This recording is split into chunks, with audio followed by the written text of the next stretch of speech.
Pol, it's Alex from Nintendo Life here. Now, if you've been playing Breath of the Wild, you'll know that you need to cook up a storm in order to stay alive. As such, we've decided to throw together this list of the top 10 best meal recipes in Breath of the Wild, and some of them are seriously overpowered to say the least. And it takes all different factors into account, including, ingredient rarity or scarcity, and obviously potency of the actual meal itself. Spoiler warning right now, there may be some gameplay spoilers in this video. You have been warned. Spoilers, there may be spoilers, there may be spoilers, there may be spoilers.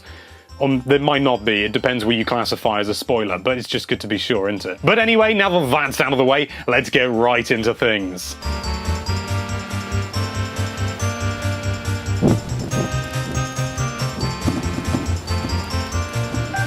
Now, whilst these things don't give you a tremendous amount of health, they are super quick and easy to make, and you can make them en masse very, very quickly on the floor of Death Mountain or anywhere that you want to, just using a flame sword or something. Just set some fruit on fire like apples or palm fruit being the best that I found, and you'll be able to get a load of baked fruit, and the most important thing is that these things stack. Meals do not stack on top of one another, they take up one slot each, and as you've got limited slots for meals, this is really useful for using up excess fruit, and also just having this great big pile using up only one slot, so you can just eat through and restore a load of health when you really need it.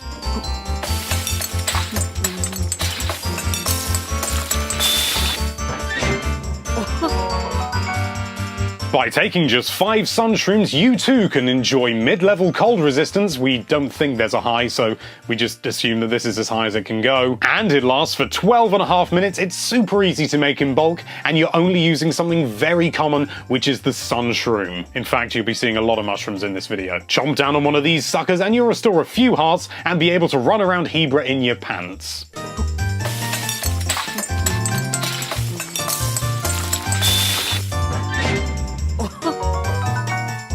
By just taking 5 chill shrooms, you can basically make the equivalent of the spicy mushroom skewer, but for going around hot areas. Yes, again, it provides mid-level heat resistance for 12.5 minutes, and most importantly, it allows you to run around Gerudo in your pants.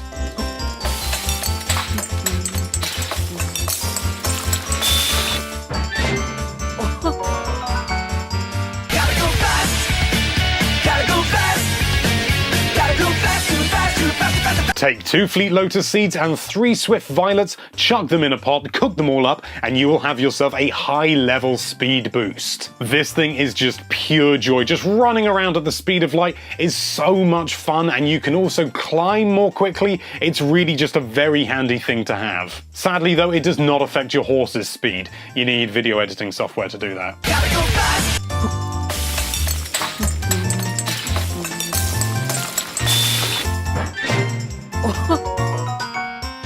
Take 2 silent shrooms, 2 silent princesses, and 1 stealth fin trout to make this delicious sneaky steamed fish. You'll get yourself a high-level sneak bonus, and it lasts for a whopping 10 minutes, and for being sneaky, that should be more than enough. That should be plenty of opportunity to kill a load of bokoblins in their sleep or just without them seeing.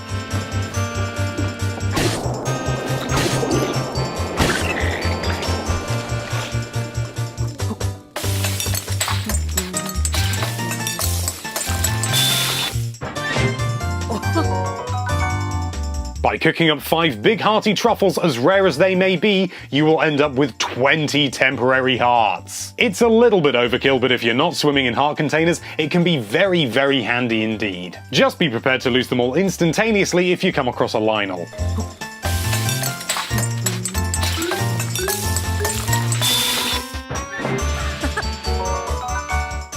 Just to clarify, the bonus that we got in this recipe was just some extra hearts, so apart from that, it's exactly the same. Cool, let's get back to it. Take 3 Amaranth and 2 Armored Porgies, and you'll be able to walk away with a high-level defense for practically nothing. Amaranth is as common as muck beneath Tarrytown, and Armored Porgies aren't that hard to find either. If you're fighting something tough, or just generally you're going to be out fighting a lot, this will save you having to use up a lot of meals, provided of course you're wearing more than just your pants.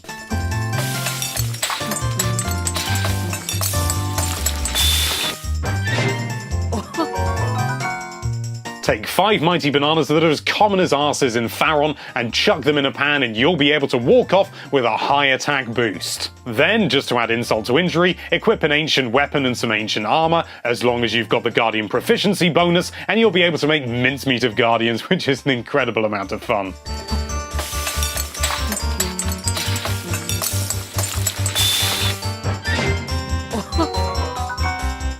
We're entering endgame now, and this is without a doubt one of the most overpowered recipes in the game. By just cooking 1 Endura shroom by itself, this overfills your stamina by a tiny amount, and whilst that may be a bit pants, that's not what we're here to focus on. In the process of giving you this little bit of extra stamina, it also completely fills all wheels you have of stamina currently. Once you start using this, you're never going to bother with restless crickets ever again.